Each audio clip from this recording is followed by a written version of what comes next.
ఎన్నికల ముందు నుంచే అంతా అనుకున్నారు. ఆ అన్నా చెల్లెళ్ల మధ్య ఆస్తి తగాదాలే రాజకీయ విభేదాలకు దారితీశాయని.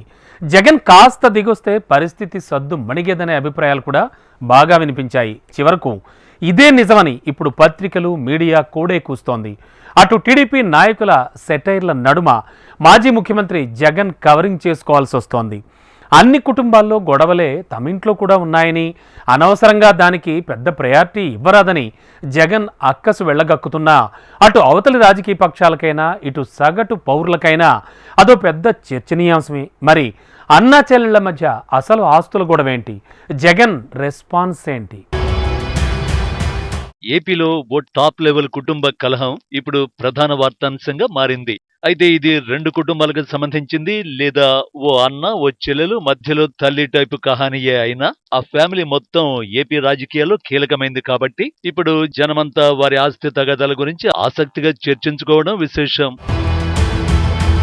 పాలిటిక్స్ విషయానికి వచ్చేటప్పటికి కొందరు విఐపీలు, ఆస్తుల విషయానికి వచ్చేటప్పటికి అందరూ సగటు మనుషులే. మాజీ ముఖ్యమంత్రి జగన్ అయినా, ఏపీ పిసిసి చీఫ్ షర్మిలైనా అంతా ఒకటే. అయితే వారు పాలిటిక్స్ లో విఐపీలు కాబట్టి వారి ఆస్తుల తగదాంశం అందరికీ ఇంట్రెస్టింగ్ పాయింట్. ఒకప్పుడు జగనన్న వదిలిన బాణంగా తనను తాను అభివర్ణించుకున్న షర్మిల రాజకీయ ఉనికి కోసం తెలంగాణలో వేరు కుంపటి పెట్టి అది కూడా వర్కౌట్ కాక అనేక పల్టీలు కొట్టి ఆఖరకు అన్నను వేధించిన కాంగ్రెస్ పంచనే చేరడం రాజకీయ అసామాన్య వైచిత్రిగా అప్పట్లోనే కనిపించిందంటారు విశ్లేషకులు. అయితే లోగుట్టు ఏంటనేది అప్పట్లో పెద్దగా హైలైట్ కాలేదు, కానీ లోలోన అంతా చెవులు కొరుక్కున్నారు. ఇదంతా ఆస్తుల వాటాలో వచ్చిన తగాదలేనని చెప్పుకున్నారు. తీరా ఇంతకాలానికి అధికారికంగా బయటకు పొక్కేసింది. అదే ఇప్పుడు ఏపీ రాజకీయాల్లో ప్రధాన వార్తాంశంగా మారింది. ఏపీ హోంమంత్రి వంగలపూడి అనిత అన్న చెల్లెళ్ల కుటుంబ కొట్లాట మీద మీడియా ముఖంగా హాయిగా ఆలవోకగా కామెంట్ చేశారు. అందరినీ అక్క చెల్లెమ్మలుగా ఆప్యాయత కురిపించే జగన్ సొంత చెల్లెలు కన్న తల్లి విషయంలోనే నిజరూపం బయట పెట్టుకున్నారని, ఇప్పుడు తమ ప్రభుత్వం ఆయన చెల్లెలికి తల్లికే రక్షణ ఇవ్వాల్సిన అవసరం వచ్చిందని చలుక్తిగా కమెంట్స్ చేయడం విశేషం. తల్లి చెల్లి మీద ఏదో రోజు కేసు పెడతాడని అనుకున్నా కేసు పెట్టాడు. సొంత బాబాయిని సీఎం కుర్చీలో కూర్చోవడం గురించి సొంత బాబాయిని చంపించేశాడు. తర్వాత చెల్లిని కామప్ చేశాడు, నేను నీకు న్యాయం చేసేస్తాను, సిఐడికి ఇచ్చేయాలి అని. అధికారంలోకి వచ్చిన తర్వాత సిఐడి లేదు, ఏదీ లేదు, వెళ్ళిపో అన్నాడు. నేనైతే ఆ రోజే అనుకున్నా, ఏదర్ ఈ అందరికీ రక్షణ కల్పించడం కాదు, షర్మిలమ్మకి విజయమ్మకి కూడా రక్షణ కల్పించాలి డెఫినెట్గానా అన్న ఉద్దేశంతోనే ప్రతిపక్షంలోకి వచ్చిన తర్వాత, మేం ప్రతిపక్షంలో ఉండేటప్పుడు లోకేష్ గారికి, బ్రాహ్మణి గారికి, అమ్మకి, బోనమ్మకి కూడా ఇమీడియట్గా సపోర్ట్ తీసేసిన మేము మాత్రం ఈరోజు కంటిన్యూ చేస్తున్నాం. షర్మిల గారికి కానీ, విజయమ్మ గారికి కానీ, భారతి గారికి కానీ మేము కంటిన్యూ చేస్తున్నాం ఈరోజు. ఇంతకీ అసలు కథ ఏంటి? అన్న చెల్లెళ్ల ఆస్తుల తగదకు తక్షణ కారణం ఎక్కడ ఉంది అనేది ఆసక్తికరంగా మారింది. Saraswati power and industries private limited కి చెందిన షేర్లను చెల్లెలు షర్మిల తల్లి పేరిట అక్రమంగా బదిలీ చేయించుకున్నారని మాజీ ముఖ్యమంత్రి Jagan national company law tribunal ఎన్సీఎల్టీలో ఫిర్యాదు చేశారట. పలు ప్రముఖ దినపత్రికల్లో ఈ వార్తను హైలైట్ చేశారు. ఇక రెగ్యులర్ తెలుగు మీడియా చూస్తే గనక అసలు విషయం విడిచిపెట్టి మసాలా దట్టించడానికి అధిక ప్రయారిటీ ఇస్తాయన్న విషయం అందరికీ తెలిసిందే. దీంతో జగన్ ఫిర్యాదు అంశం మరుగున పడిపోయి తల్లికి చెల్లెలకు జగన్ అన్యాయం చేశారన్న పాయింట్ రాజకీయ కోణంలో హైలైట్ అయిందన్న వ్యాఖ్యలు వినిపిస్తున్నాయి. గత జూన్లో ఏపీలో ప్రభుత్వం మారిపోయాక జగన్ కుటుంబంలో ఆస్తుల ఈక్వేషన్లు కొలిక్కి వచ్చాయని తాజాగా అర్థమైపోతోంది. Saraswati power and industries private limited లో తన పేరిట, భార్య భారతి పేరిట ఉన్న షేర్లను బోర్డు మీటింగ్ ద్వారా షర్మిల అక్రమంగా తల్లి పేరు మీదకి బదిలీ చేయించుకున్నారట. ఇది అక్రమమని, కంపెనీ నిబంధనలకు విరుద్ధమని జగన్ గత సెప్టెంబర్ 3న నేషనల్ కంపెనీ లా ట్రైబ్యునల్ ఎన్సీఎల్టీలో ఫిర్యాదు చేశారట. ఆస్తుల విషయంలో 2019 ఆగస్టు ఆఖరినే షర్మిలకు తనకు ఒప్పందం కుదిరిందని, ఆ మేరకు తన పేరిట, భార్య భారతి పేరిట ఉన్న ఆస్తుల్ని నిర్దేశిత కాలం తర్వాత బదిలీ చేస్తానని ఆ రాతపూర్వక ఒప్పందంలో పేర్కొన్నారట. తండ్రి నుంచి సంక్రమించిన ఆస్తులు బదిలీ చేయడానికి అంత సమయం దేనికి అనే ప్రశ్నకు కూడా జగన్ తనదైన సమాధానం చెబుతున్నారు. తన మీద సిబిఐ, ఈడీల దగ్గర పలు కేసులు విచారణలో ఉన్నాయని, ఆ కేసుల విచారణ తర్వాత ఆస్తుల పంపకాలు తప్పకుండా చేస్తానని ఆ ఒప్పంద పత్రంలో పేర్కొన్నామని జగన్ చెబుతున్నారు. షర్మిల కేవలం రాజకీయ దురుద్దేశంతోనే కంపెనీ షేర్లను బలవంతంగా, అక్రమంగా చట్టపరంగా తల్లి పేరిట బదిలీ చేయించుకున్నారని, అన్న ప్రేమ ఎలాంటిదో ఒప్పంద పత్రంలోనే ఉందని, అలా కాకుండా జగన్ను రాజకీయంగా దెబ్బతీసే ఉద్దేశంతోనే ఇలాంటి ఎత్తుగడకు ఒడిగట్టారని వైసీపీ నేతలు అంటున్నారు. ఈ విషయంలో ఏపీలోని పలువురు కీలక నేతల హస్తం షర్మిలను ఇందుకు ప్రేరేపించి ఉంటుందని జగన్ వర్గం ఆరోపిస్తోంది.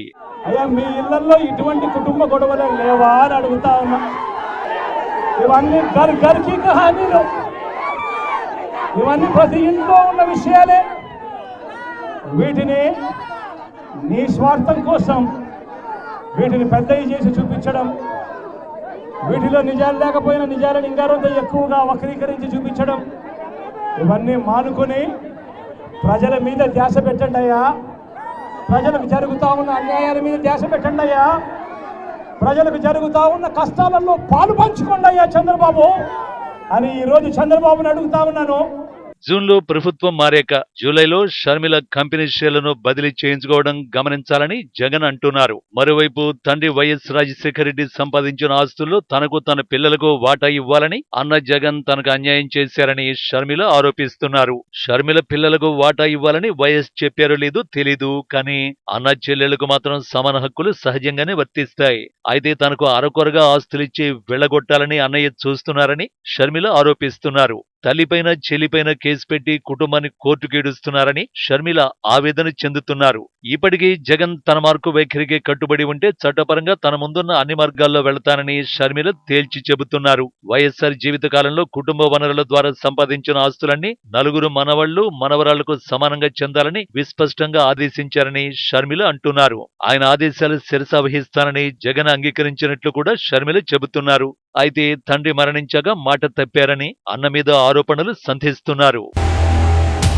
భారతీ సిమెంట్స్, సాక్షి పత్రికలతో పాటు తన జీవితకాలంలో సంపాదించిన ఆస్తులన్నీ తన నలుగురు మనవలు మనవరాళ్లకు సమానంగా చెందాలని తండ్రి వైఎస్ఆర్ బలంగా కోరుకున్నారని, అదే తీరున ఆదేశించారని, వాటిపై ఇప్పటి వరకు తమ మధ్య జరిగిన అన్ని చర్చలు, సంప్రదింపులు, ఒప్పందాలకు తల్లి విజయమే సాక్షి అంటున్నారు షర్మిల. భారతీ సిమెంట్స్, సాక్షిలో మెజారిటీ వాటాలు జగనన్నే ఉంచుకున్నారని, ఇది సరైంది కాదంటున్నారు షర్మిల. ఎంఓయూలో ప్రస్తావించిన అరకొర ఆస్తులు తీసుకుని వివాదాన్ని పరిష్కరించుకునేందుకు అంగీకరించారని, సోదరుడితో వివాదం కొనసాగించడం, కుటుంబాన్ని రచ్చకెక్కించడం ఇష్టం లేక ఆస్తిలో సమాన వాటా పొందేందుకు తనకున్న హక్కును వదులుకునేందుకైనా అంగీకరించారని షర్మిల వర్షన్ వినిపిస్తున్నారు. బెంగళూరులో 20 ఎకరాల్లో ఉన్న యలహంక ప్యాలెస్ లో వాటాతో పాటు ఎంవీఏలో పేర్కొన్న ప్రతి అంశాన్ని నెరవేర్చాల్సిందేనని సోదరుడికి షరతు విధిస్తున్నారు షర్మిల. వాటన్నింటినీ ఆ ఎంఓయూలో పేర్కొన్నట్టు షర్మిల చెబుతున్నారు. దానికి తల్లి విజయమే సాక్షి అంటున్నారు. ఇక రాజకీయంగానూ అన్నతో షర్మిల తీవ్రంగా విభేదించారు. తన రాజకీయ జీవితం తన ఇష్టమని, తన వృత్తిపరమైన వ్యవహార శైలి ఎలా ఉండాలో నిర్దేశించే అధికారం ఎవరికీ లేదని కొండ బద్దలు కొడుతున్నారు. నాన్న సంపాదించిన ఆస్తులన్నీ నలుగురు మనవాళ్లకు చెందాలన్న ఆయన అభిమతాన్ని తన రాజకీయ ప్రయాణంతో ముడిపెట్టాలని చూడటం సరికాదని కొండ బద్దలు కొడుతున్నారు. సరస్వతి పవర్లోని షేర్ల విషయంలో ఒప్పందంపై సంతకం చేసిన వెంటనే బదలాయిస్తానని అన్న హామీ ఇచ్చారని, అయితే ఒప్పందం తర్వాత అనేక సంవత్సరాలు గడిచిన ఆ హామీ నెరవేర్చలేదని అంటున్నారు. మొత్తానికి జగన్ చేతుల్లోంచి పవర్ పోయాక వ్యాపారంలో ఉన్న పవర్ ప్రాజెక్టును బేస్ చేసుకుని కుటుంబ ఆస్తుల తగాదా ఏపీ పాలిటిక్స్ లో హాట్ టాపిక్ గా మారింది.